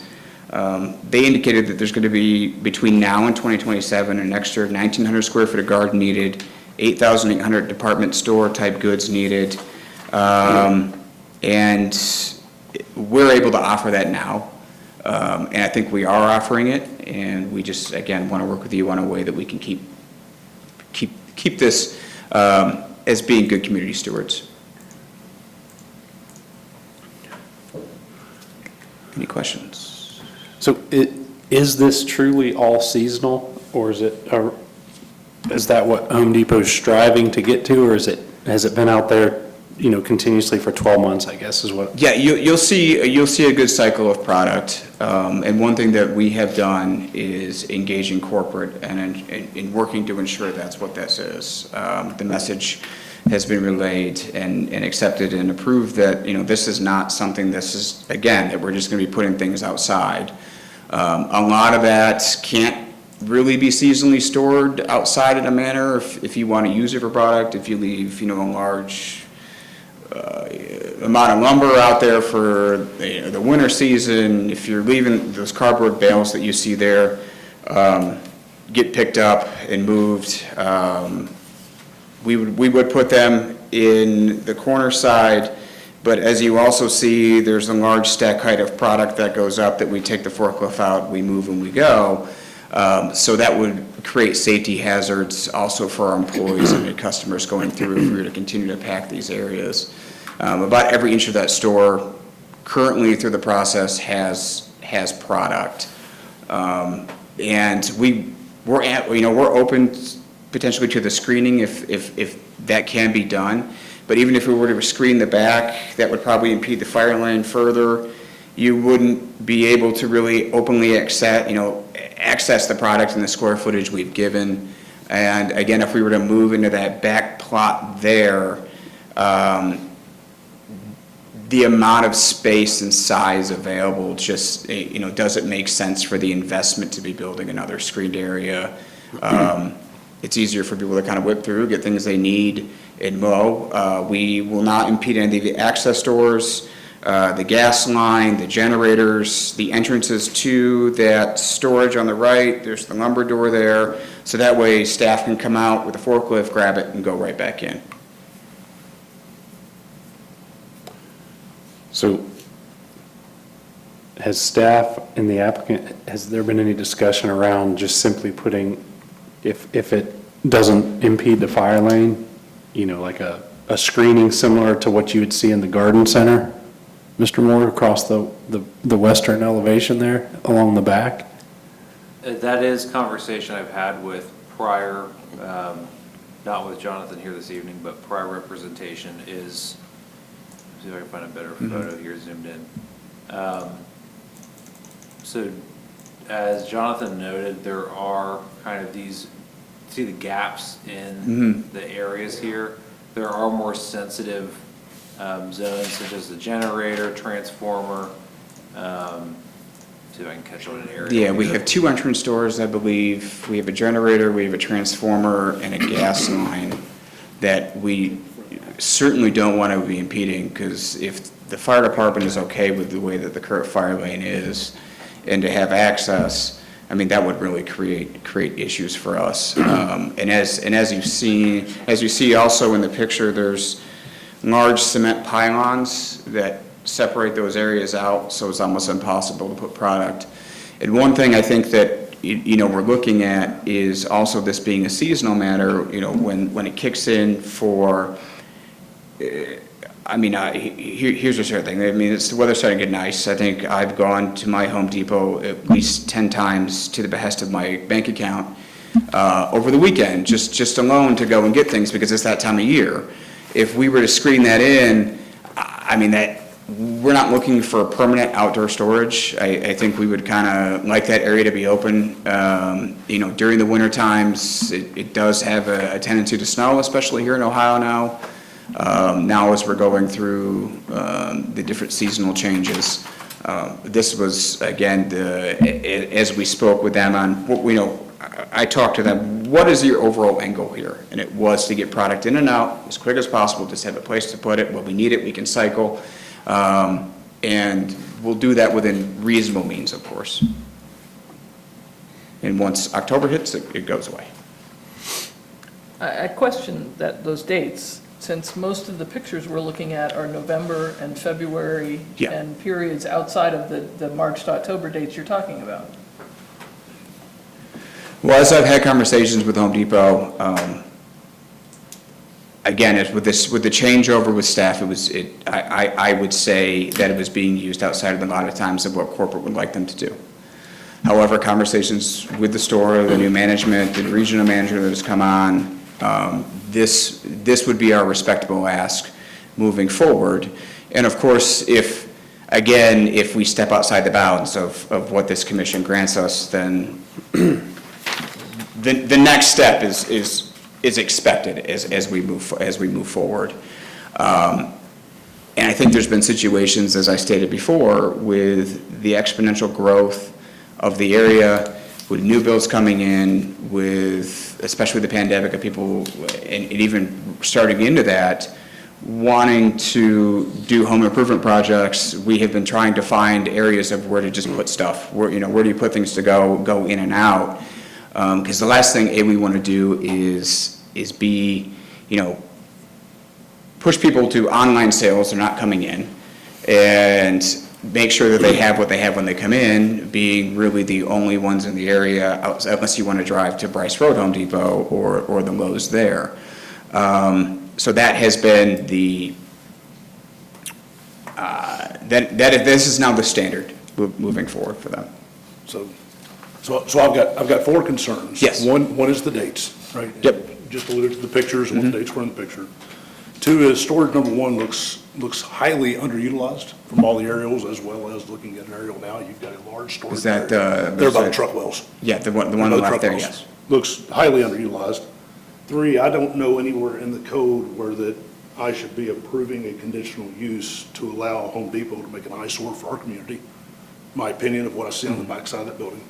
And fourth point is the fire lane. The Stanley truck that you see in the photo right there is outside of the generator well. The generator well clearly sitting in the fire lane, if you look at where the fire lane is here. Also, there's a couple of pictures of trucks parked that are loading and unloading. If that becomes a point of spot where the clients are going to be coming in, loading and unloading large bulk material, they're parking in the fire lane, blocking the fire lane consistently. That's a concern. Okay. So I would say the general unloading and unloading occurs within a time frame of 30 minutes. I would have to check the code for Canal if there's any variation with that. There's no permanent parking allowed, so there wouldn't be large stationary trucks there parked at any time that would not be able to move for fire at any time. So I understand the concern. The date and time, again, I think this started with this getting away from us, with the way that the management was at the store, with the explosion of product. It was a misuse at the beginning, but we're trying to rectify that in a way that is respective of you as the commission, what Canal would like to see for all of its aesthetic of the stores, but also, again, the availability for the consumers to meet the demands. So I apologize, am I missing anything more that I didn't touch on? Oh, and the underutilized area by the well. We could potentially look at using that space more, but with where that is, from my understanding as well, having that so close to the truck well could create issues as well. But I can certainly look into more of that if we need further conversation, Andrew, and get you exactly what's going on with that. Yeah, and Mr. LaCrosse, I don't know if you know the answer to this, but is there, I would imagine the reason things have started to happen on the west elevation is because there's two large garage door, there's entrances to the store there. That's right where the lumber, sorry to cut you off, I Yeah, apologize. okay, so that's right where the lumber, yeah, that makes sense. And then, so you can get your forklifts in and out of there, product can come in and out of the Yeah. store. Do we know if there's access to the building down in the underutilized storage area near the truck wells in terms of a large door? The truck area I believe looking has at access from the loading docks, and there's also a big gate into the garden center. I'm not seeing a door on that internally to the store. It looks like a closed off, on the site, it looks like a closed off area. The garden center has an access point pad. You know, I just think as, you know, if Home Depot and the management is truly trying to get away from, you know, littering that west elevation there with, you know, overflow product, you know, might there be an opportunity to utilize the storage area near the truck well if there's not additional space in the store so that there's no conditional use required? Or perhaps Home Depot could build, you know, just screen a portion of that western elevation, you know, when you know, leaving out the, you know, being respectful of the generators and some of the other mechanicals that are back there that wouldn't impede the fire lane or emergency access. Yeah. And again, these might be things you guys have already discussed, but Yeah. just observations. And that's one thing that we're open to, is that discussion of what that would look like. I believe the area available in the back, it would be such a limited screen and space, it would make it really tight to be able to move, say if we had lumber in and out of those, the way that it would screen and take up the space. To our vision,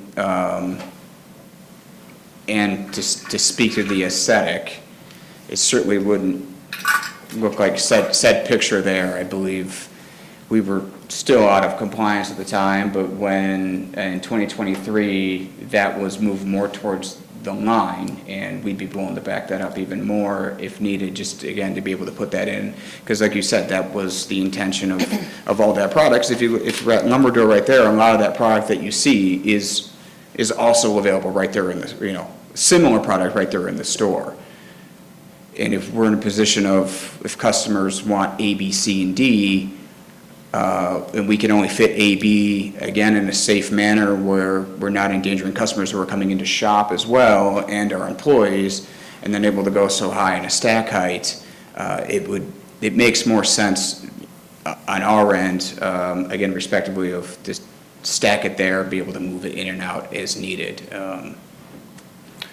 Was the original intent, and Mr. Moore, maybe, I don't know if you know the answer to this, the original intent for the access to the lumber there on the western elevation, the access to the store where the lumber area is, for people to, you know, come around and pick up product that was stored inside? No, this lumber pad door was for deliveries, for For product in the product intake only. Looking at the site plan here, this is the lumber canopy that's on the public side, on the front of the building. That's for That's right. product to exit the facility. Okay. Yeah, and that's for the internal product to leave that was in. And we're in a situation too with the space and size, and you saw the picture of the truck on the front, and, you know, in that one picture, that even a lumber loading truck who comes up to that door to drop product to that lumber is still impeding the fire lane in some way, shape, or form. Just the way that the curvature of the store hits right there. So we're in kind of a catch-22, gotcha if you don't, gotcha if you do kind of situation with that area. And our truck well on the side has that limited space there, and we have trucks coming in and out constantly. Since I've been brought on this issue, I have spent a little time at the store making sure exactly what I've been told is happening, and I can't confirm, I drove by there before I came over, and the explosion of product since I've been there less than a month ago is exponential, again, with, the seasonal product coming in the areas that we have.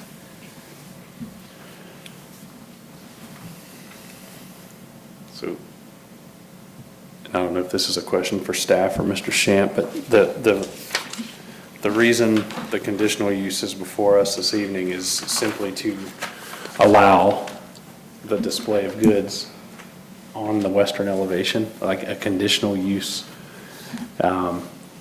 is applicable to this zoning and to this site development? Yes, so the applicant is requesting the conditional use for the outdoor storage. So like I noted earlier, they already have 3 identified areas, a mix of both customer-related, where it's intended for customers to interact with the outdoor storage, and also private. However, the customer storage that's related for customer interaction is designed in a way where you are either exiting the facility to enter this building materials from the inside, so you're being routed from a customer experience to, in a secure location, interact with it there, or on the front of the area, front of the building by the lumber canopy, that's for product to be moved into a vehicle that are prefab sections of fence panels, something that doesn't store really well. Based off the aerial images and the discussion I could find in what created this. The truck area on the back is specifically for trash, refuse, extra garden center items when not, in season. That's for non-customer interacted areas. What the applicant's requesting this evening, from what I can understand, is product that's intended to be sold inside, to be in a basically free-flowing manner on the outside of the building. And the concern beyond where and how is the confusion of if you're supposed to be there shopping as well. Yeah. Understood. And as a customer as well, unless the contractors have their area they go in at, but the expectation of I have to go behind the store isn't really one that comes to mind for a reasonable person. Again, this is more to us having that temporary storage to be able to move product in and out as it goes. So we're not in a situation where, we're waiting on, and we see instances of this, and I'm sure others have with their businesses, of the availability of product takes time now that we have this. So we could try to order that all ahead of time, but having that ability to have that on site and flowing through as this moves is imperative to the operation of the home store. And every other space on that is being used in some way, shape, or form. You compare us to Walmart, I think Walmart's square footage especially in their internal store, is much larger than ours.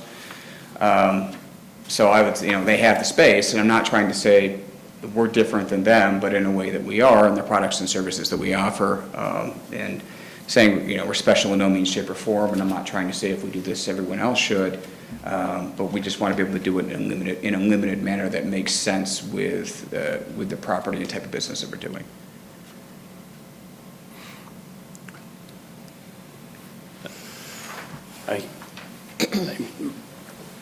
My last comment would simply be to, perhaps Home Depot should entertain the idea of some sort of, storage or expansion to the western or north elevation of the store to allow for excess product. But I realize the garden center's there, and the garden center's seasonal. And I don't know what's stored there in the winter other than block and landscaping and those sorts of things, but is that an opportunity for inventory? And I know that's a customer-facing area, but I'm just trying to think of the alternatives to having stuff just sitting behind the store on a regular basis.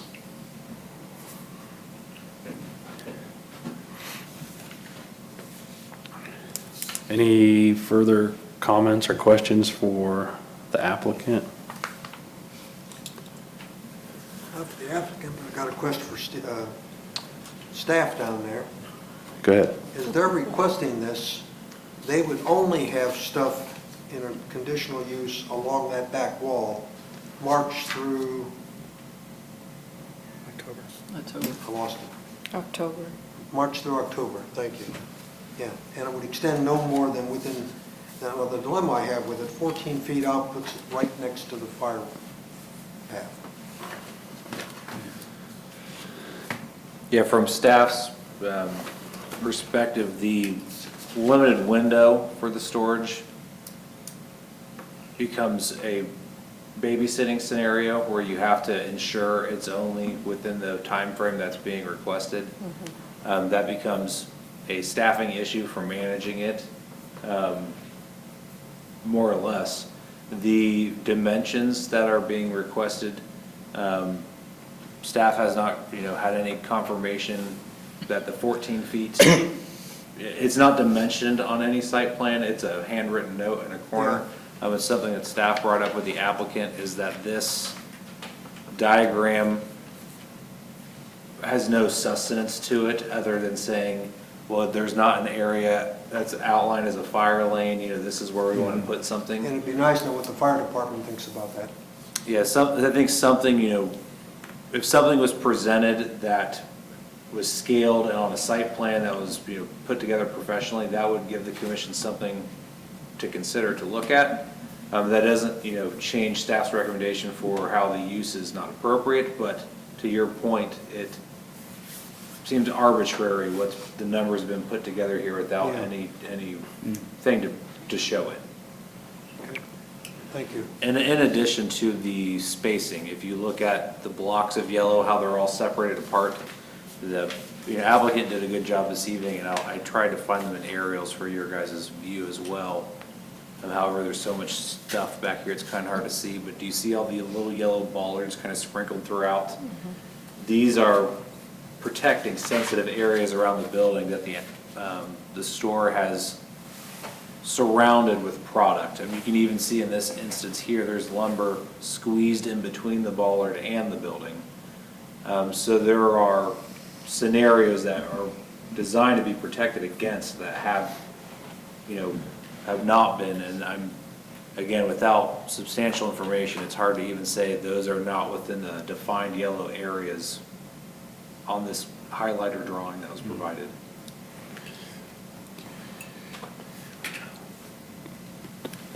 Is that, oh, go ahead.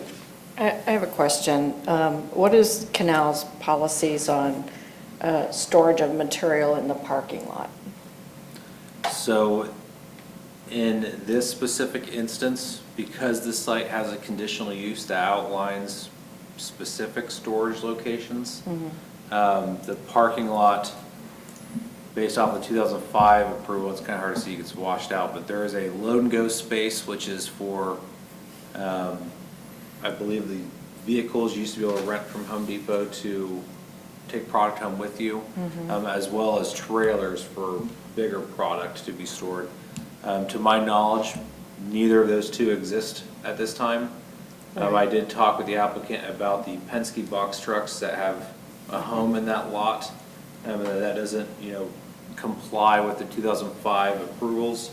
Asked him to look into if that's a Home Depot service they offer, if that's a third-party service, they've contracted with Home Depot to operate that facility, and that's an ongoing request staff has.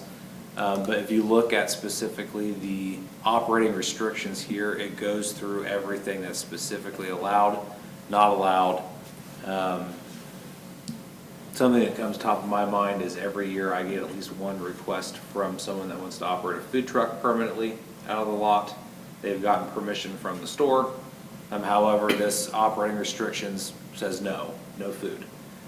So it's something that there's a disconnect from staff standpoint on this approval and how the facility is being run now. And to kind of relate back to Mr. Wildenthaler's question, how do you keep chasing that in the future with different management, different staff, without some defined things to set forth the boundaries. So if we vote on this tonight, we're voting to amend the 2005 plan to allow for something else? This would be in addition to the 2005 plan.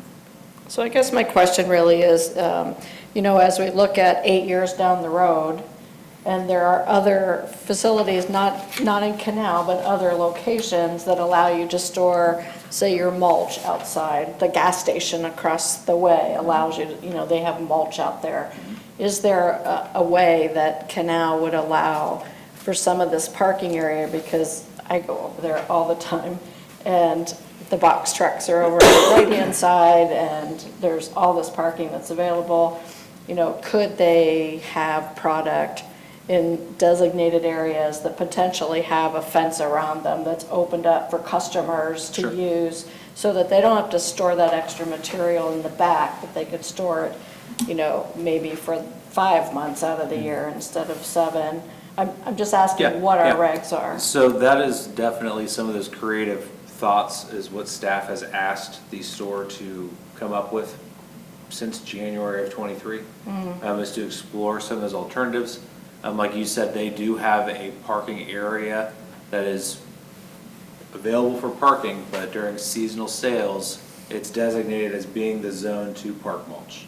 Okay, We've had, violation notices about mulch wrapping around the entire building outside of that green area that the applicant has, rectified and got those, compliant within a reasonable time frame. This storage on the western side of the building, however, has been ongoing and reluctant to have anything even temporarily cleaned up while the conditional use process or violation process is being figured out. sure. This is, something, like you said, other facilities, other home goods, big box stores have different areas that they've designated for mulch for seasonal sales. Again, those are the types of things staff has asked the applicant, not in front of me, but other representatives to explore, to have a fruitful request brought before the commission. In staff's opinion, this is a request to relieve the current violation notice that is pending only and not anything further. Understood. Yeah, Ms. McDonald, I was going to say right before, I almost cut you off. I was thinking, does it make sense to discuss tabling this with the applicant and see what type of concessions Home Depot is willing to make per the 2005 approval for the restrictions that are on this particular property? And in the green there, I believe, is where that's the designated outdoor storage. Right now, you'll see. Seasonal. Yeah, Seasonal, large where- amount of Seasonal. mulch there. Where mulch and things are, during the season. So the question becomes, well, what do you do with some of the other material that's on the western elevation now? But there is ample parking there, and honestly, I don't know what's better, to see all that stuff out front or out back, but I get that it's not right. And I also think there's a way here, besides trying to just add on a conditional use to store things at will, so to speak, seasonal or not, on that western elevation. That, I struggle with that. The western elevation, things are just back there in the fire lane. We don't have any input from the fire department. I know we don't have anything necessarily bad that the fire department has come to, or theft of that thing, but regardless, it's not permitted based on the development text of this property. And so, but there appear to be maybe other options, and I know it's working through a large corporation is timely and Sure. bureaucratic and not easy, so it'll take time. But again, I don't know the work that's gone in with staff and Mr. LaCrosse and his firm up until this point since your involvement. Say it's gotten a little better, Andrew, right? Yeah, so I would just add to that last comment, based off of the current 15-month timeline to even get an application before Planning and Zoning Commission, staff's recommendation would not be to table, to pursue further options. It would be to vote on the request as presented, and the applicant has an ability to apply for a new conditional use based off of other research, other discussions. Reason being, again, this is more so time sensitive, it's within our mayor's court process, it's been actually tabled for 3 months now. It was supposed to be on your December agenda. Prior representation left working for Home Depot. That's really what's rolled this into continuing for months and months and months, and, I finally have somebody that's actually communicating back. So I would like to build upon that momentum and actually have the current violation addressed while a long-term solution is being sought after. Okay. So That's helpful. I do want to share that I am not a fan of just open, uncontrolled outdoor storage at all. And I'm disturbed by the fact that garbage is being placed outside that can be in the weather and not controlled again either. I would personally like to see the company come back and have solutions for us on how they can utilize maybe some of their other property, either in the front or in the back, and give us some solutions for how they can manage that storage. Uncontrolled outdoor storage is, I'm not a fan of that. I would agree, and I have problems with the idea that approving this conditional use basically rewards them for violating the rules for the last 5 years. Agreed. I don't see it as the best option. I do think there are solutions, but I think you have to think them through and come up with a plan. Just to speak on the parking lot, so I'm originally from Medina, Ohio, and the Walmart there runs into the same availability of product issues when we work with them. And they put everything, if you're looking at the map, on the right side. It'll be probably the first, coming in this way, the first 2, and then potentially the 3. Accidents occur there all the time.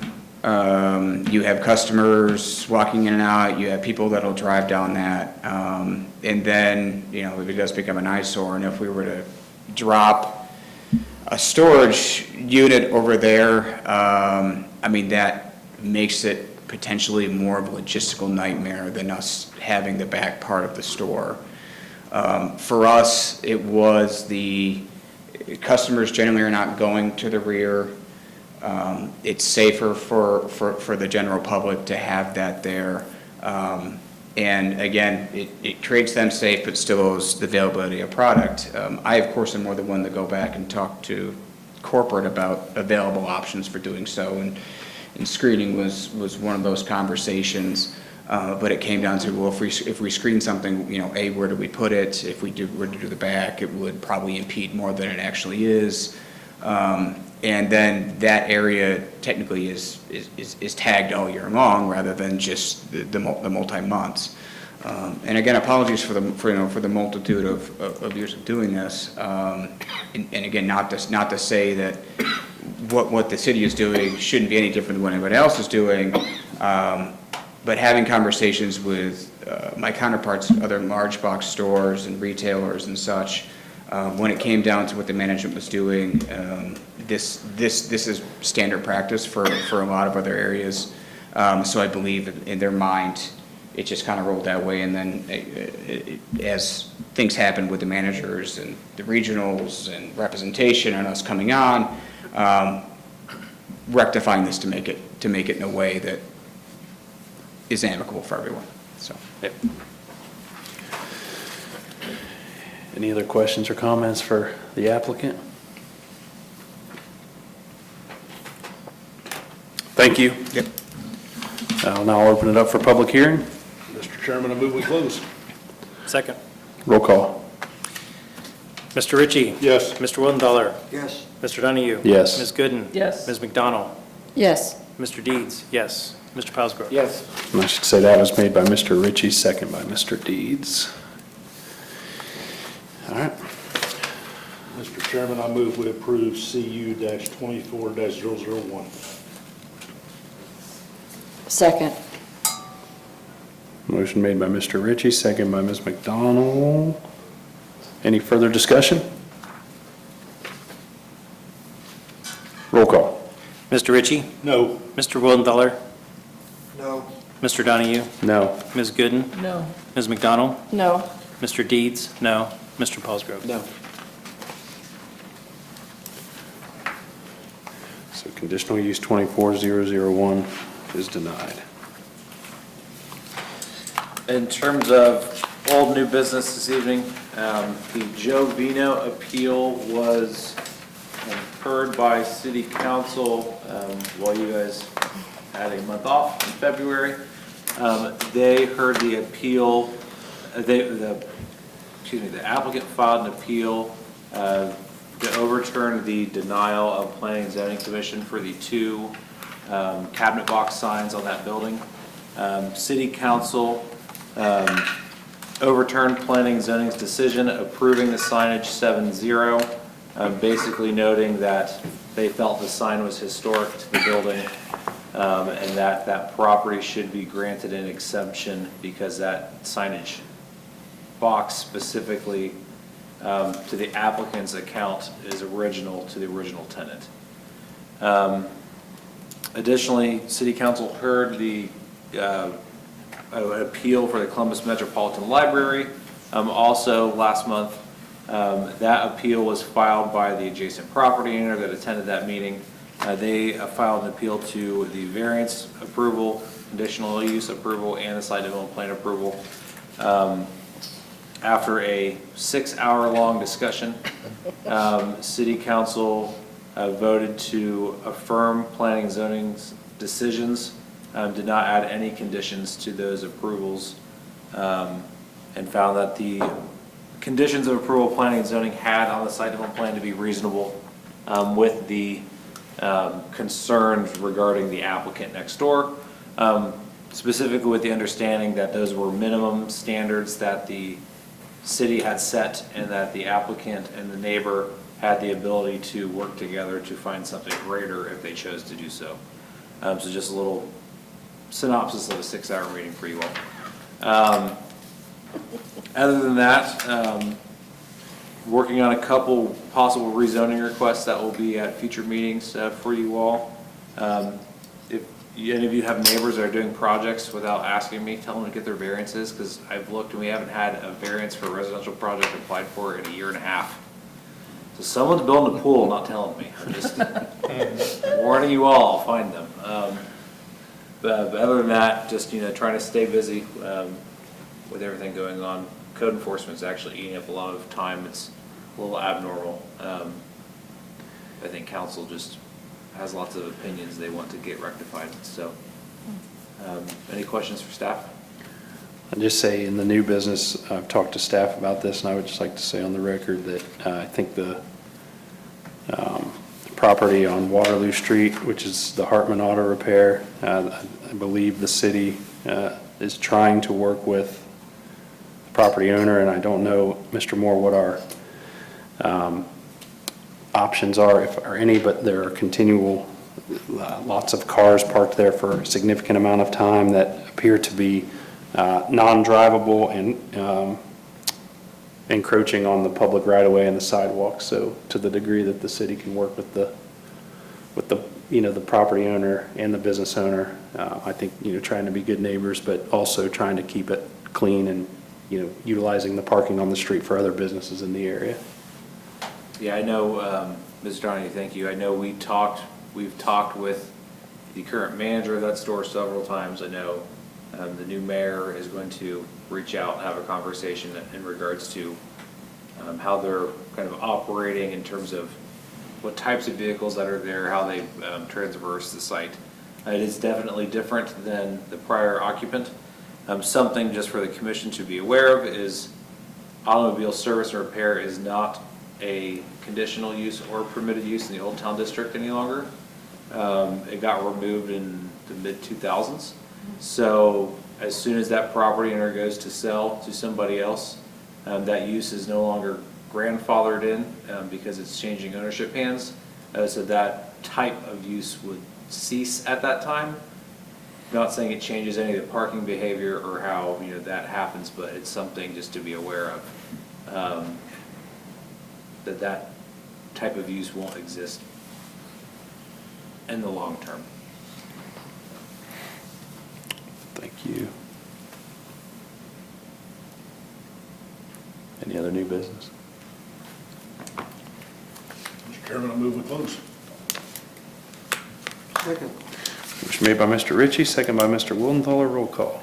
Mr. Ritchie? Yes. Mr. Wildenthaler? Sure. Mr. Donahue? Yes. Ms. Gooden? Yes. Ms. McDonald? Yes. Mr. Dietz? Yes. And Mr. Pausker? Yes. Timeout 9:04 PM.